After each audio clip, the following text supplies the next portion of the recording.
She said it quietly. Not to the room. Not to herself, really. She said it to me, which was worse, because I didn't have a single reasonable thing to do with it. The hotel had lost her booking.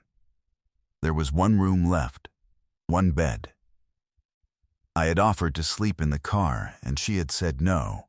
Don't be an idiot, we're adults, and I had agreed because I was, in fact, an adult, and it was 11:30 at night, and the rain outside sounded like it had opinions about us. So we'd gotten in the bed. Her side, my side, a geometry of careful distance, and she had turned off the lamp. And somewhere around midnight she had shifted and ended up against my shoulder without either of us discussing it.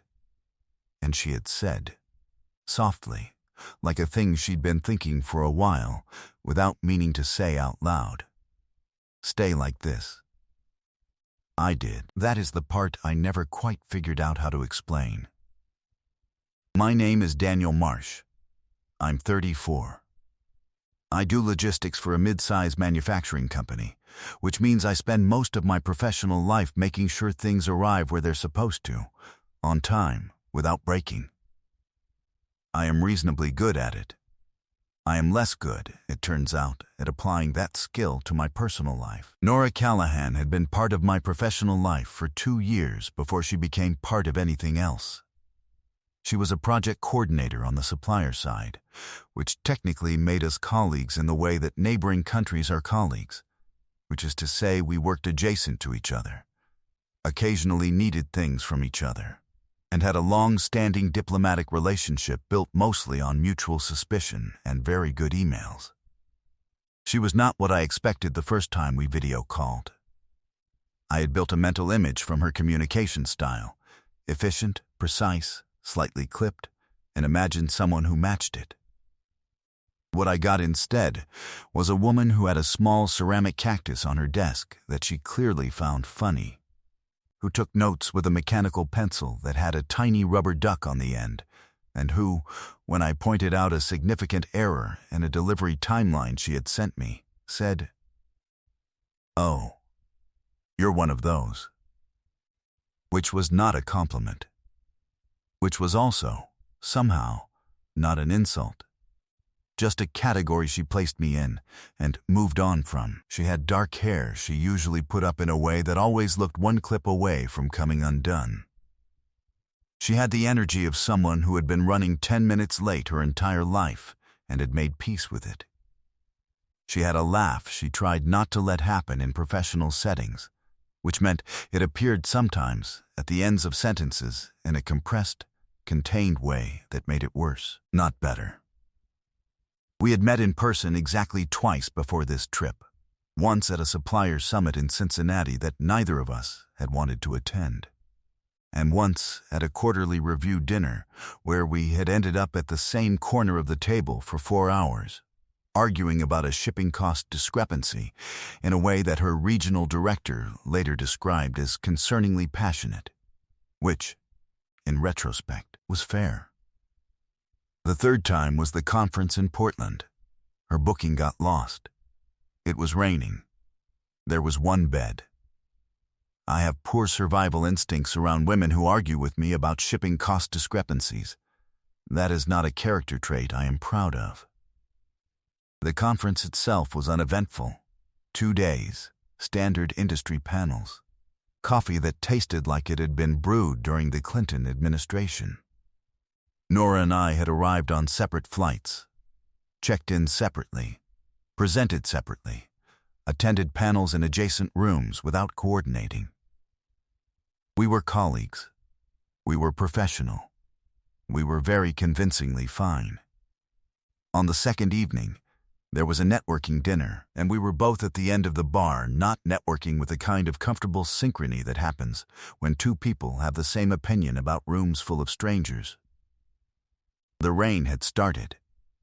She had a glass of something red and was reading something on her phone with a frown she didn't know she was making. I said, "You've been frowning at that for 10 minutes." She said, "They lost my booking." Not a question. Not a complaint, particularly. just a fact delivered in the tone of someone who had decided the appropriate response to chaos was to be slightly ahead of it. I said, "Lost it how?" She said, "They had a system migration, and some reservations didn't transfer. Mine didn't transfer." She looked up from her phone. "They've got one room left." I said, "I'll sleep in the car." She looked at me like I'd suggested something medically inadvisable. "It's 40 degrees and raining. Don't be an idiot. We're adults." There was a pause. "One bed?" I said. "One bed," she said. "Big bed. Lots of room." She went back to her phone. The frown came back. I noticed something in that moment that I didn't have a name for yet. I filed it somewhere I wasn't planning to check. The room was fine. Better than fine. It was a conference hotel trying hard, so there was a decent armchair and an ottoman, and a view of the rain and the city lights bleeding into the wet pavement below. Nora showered first. She came out in a hotel robe and immediately sat cross-legged on her side of the bed and put her phone charger in with the efficiency of someone who had been doing this in strange hotel rooms her whole life. I showered. I came out. She had turned the television to something with low noise, not watching it, just having it. She was reading with her phone propped against her knees. Her mechanical pencil with the rubber duck was on the nightstand. She must have packed it in her carry-on, which was a deeply unnecessary thing to have at a professional conference, which made me irrationally pleased. We read. We didn't talk. The rain did most of the work. She fell asleep before I did. I could tell by the way her phone tipped slightly. Her thumb stilling on the screen. I turned off the television. I turned off my lamp. I lay in the dark and listened to the rain and thought about nothing in particular and went to sleep. I woke up somewhere in the dark and she was against my shoulder. I don't know how it happened. Neither of us had moved significantly. The bed was large enough that it required effort to close that distance, and yet there she was, her shoulder against mine, her head tilted slightly, still asleep. And the weight of it was the most specific thing I'd felt in a long time. I didn't move. I wasn't sure if I was being careful with her or with myself. And then, low and not quite asleep, she said, "Stay like this." I stayed. She didn't move. I didn't move. The rain had dropped to something quieter. The city lights made the ceiling faintly luminous. I lay there being very conscious of my own breathing and not doing anything about it, which is more difficult than it sounds when someone is saying things against your shoulder in the dark. I thought about the shipping cost discrepancy in Dallas. I thought about the way she said, "Oh, you're one of those," like I'd confirmed something she'd suspected. I thought about the rubber duck on the mechanical pencil. About the ceramic cactus she found funny for reasons she never explained. About the way she compressed her laugh in professional settings, like it was something she wasn't willing to give away in places that didn't deserve it. I thought about the fact that she had a carry-on packed with a rubber duck pencil and an absolute refusal to let me sleep in the car. I thought, she is going to wake up and not remember saying that, and we are going to go back to being colleagues who argue about shipping costs, and that will be fine. I thought, I am not sure. It will be fine. This was not helpful. I said so internally. Then I went back to sleep. In the morning she was on her own side of the bed, awake before me, already reading. She handed me a coffee from the Hotel Nespresso, with the calm efficiency of someone who had been doing that for years and didn't need to discuss it. She didn't say anything about the night before. Neither did I. We checked out. We shared a cab to the airport. We had a 45-minute gate delay in Portland, and she used it to argue with me about the new supplier metric framework, which was either a very good sign or a very confusing one. I leaned toward good. At security, she went right. I went left. Different terminals. She said, "Safe flight." I said, "You too."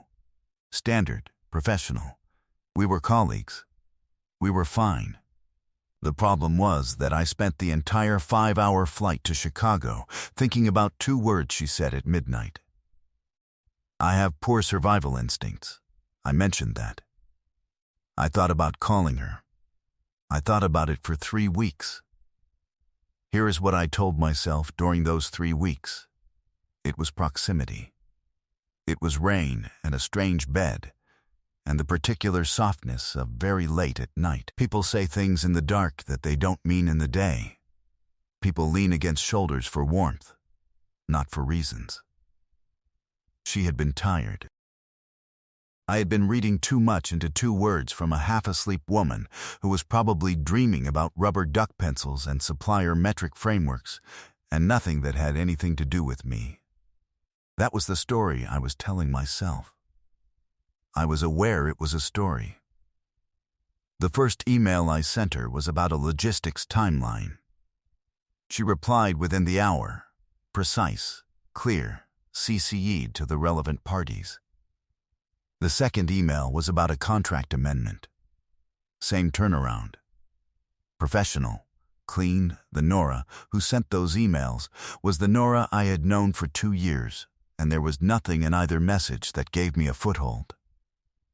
This was also, I noticed, exactly what I would have done if I were her. I sent 2 emails about work things, and both were answered quickly and professionally and gave me nothing to work with, which I deserved. The 3rd week, I was on a call with our regional director when her name came up. Something about the Q4 handoff, whether Callahan's team would be ready, standard. I said yes, she runs a tight timeline, very reliable. My director said, "You two have been a good match on this account." I said, "She's good at her job." He moved on. I did not move on. That is not the comforting version. It is accurate. I started noticing things I had been looking at without seeing. Her email signature included a small decorative line break that was slightly crooked, like she'd formatted it once and never gone back. She signed off on Friday afternoons with "Have a good weekend," and nothing else. No thanks, no best. Which I had read as efficiency, and now read as something else. A casual intimacy. Like the sign-off of someone who assumed the goodwill was already established and didn't need to be performed. I had received 47 emails from her in the last 6 months. I knew this because I checked. That is not a reasonable thing to check. I checked it anyway. The 4th week, she emailed first. Not about work. 1 line, the duck pencil broke. Moment of silence. I sat at my desk for 4 minutes reading that. Then I wrote back, "Do I send flowers, or is that premature?" She replied, "Flowers are a lot for a pencil." I wrote, "I'll keep it to a card." She wrote, "You are not a reasonable person." I wrote, "You said that before." I looked it up. Still unclear whether it's a compliment. There was a pause of about 20 minutes, and then, "It's complicated." I looked at that for a long time. Then I wrote, "I have poor survival instincts. You should tell me clearly." Another pause. "In person," she wrote, "if that's okay." It was okay. I said so. We arranged a date for the following Thursday that neither of us called a date, which we both knew was a lie. The restaurant was in her neighborhood, which I didn't know until I looked it up after she sent the address. Small place. Good light. The kind of restaurant someone picks when they have thought about it. Which told me something. Or told me I was reading too much into restaurant selection again, which I was also doing. She was already there when I arrived, which was a first. Nora Callahan was, constitutionally, someone who arrived 3 minutes late to everything and had turned it into a form of discreet communication. Early meant something. I walked in, and she looked up from her water glass, and there was a moment where she looked like herself, and also briefly like someone deciding something. She had her jacket still on, She'd clearly been sitting there long enough to have taken it off and hadn't. I sat down. "You're early," I said. "I'm aware," she said. "Should I be worried?" "Probably," but she said it lightly. The compressed laugh appeared for exactly half a second, and then she put it away again. We ordered. We talked. The conversation moved around the edges of what we were actually doing. She told me about a difficult supplier handoff. I told her something funny that had happened in Chicago. She argued with a point I made about risk tolerance in a way that was, frankly, the same as every professional interaction we had ever had, except that her posture was different. She was sitting very straight. She was paying precise attention to where her hands were. Nora Callahan, who I had seen argue with a regional director about contract language without looking at her notes, who had clipped her way through a 5-hour panel discussion with the unbothered confidence of someone who had already read everything being presented. She was nervous. That landed. She said, "I'm going to say something, and I need you to not react immediately." I said, "That's not comforting." She said, "I know." And then she said, "I remember what I said in Portland. In case you were wondering, I was, in fact, wondering. I had been wondering for 4 weeks. I was reasonable enough to not say that immediately." "Okay," I said. She looked at her water glass. Her fingers turned it once, slowly. "I've been thinking about why I said it, and I think the honest answer is that I meant it before I was awake enough to decide whether to mean it." I went still. Not dramatically, just still. "You don't have to explain it," I said. "We can eat dinner and talk about the framework rollout and call it that." She looked up. "Is that what you want?" It was not what I wanted. That felt important to say clearly. "No," I said. "Good," she said, and the word had a quality to it. Brief, direct, like she'd been holding it somewhere safer for months, and had finally stopped. "Because I think I've been doing the same thing with you that I did with the laugh. Keeping it for rooms that deserve it." Something in my chest did something quiet. "And?" I said. "And?" she said. "I think you might be that kind of room." I looked at her. She was still watching her water glass, fingers around the base, and she looked like a woman who had just said a true thing and was waiting to see whether that was allowed. I said, "Nora." She looked up. I said, "Can I tell you what I thought about for the entire flight from Portland?" "Yes," she said. "Please." So I told her. 2 words. Midnight. How I didn't move. How I made a list of reasons why it was proximity and rain and an accident of logistics. How I sent 2 emails about spreadsheets and thought about none of the spreadsheets. And all of her. How the rubber duck pencil email was the best work communication I received in the month of October, which was not a sentence I expected to have occasion to say in my life. She smiled.